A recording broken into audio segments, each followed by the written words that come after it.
de négliger la prévention. En effet, les obligations juridiques se renforcent, les contentieux liés à la santé au travail et aux risques psychosociaux se multiplient. Autant dire que pour les employeurs aujourd'hui, la prévention devient une vraie source de stress.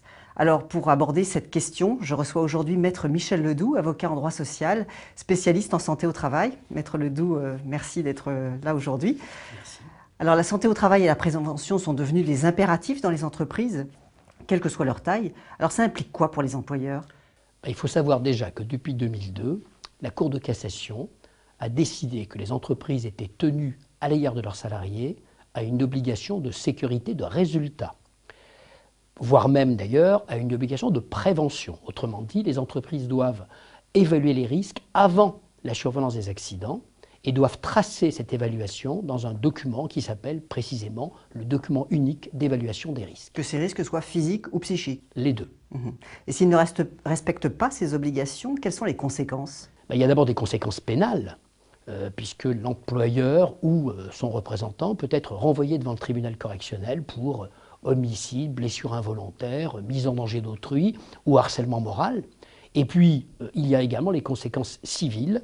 L'employeur risque des condamnations de plus en plus lourdes devant le Conseil des prud'hommes, devant le tribunal administratif et devant le tribunal des affaires de sécurité sociale. On parle de plus en plus de procès pour faute inexcusable. C'est quoi précisément? Alors c'est la situation dans laquelle un accident du travail ou une maladie professionnelle est provoqué par un défaut de prévention, alors même que l'employeur ne pouvait pas ignorer le danger.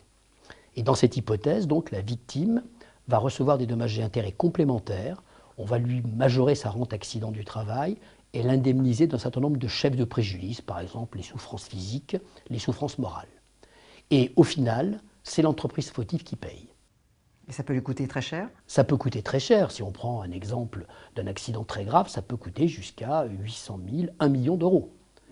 Sans compter le fait que les cotisations accident du travail, donc les charges sociales, vont augmenter, vont être impactées par les conséquences de cet accident.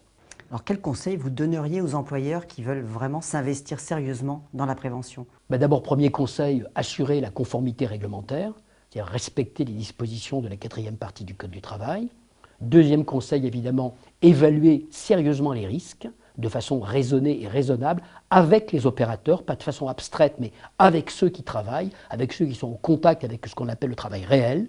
Assurer de la formation et de la sensibilisation.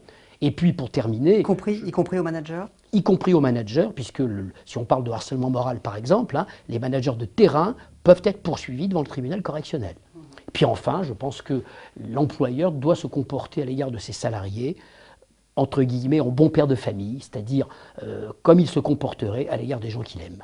Moralité, mieux vaut prévenir que guérir, mais il y a encore du chemin à parcourir, parce qu'on voit dans l'Observatoire Entreprise et Santé que près du quart des salariés interrogés attendent des actions de prévention en santé prioritaires dans l'entreprise.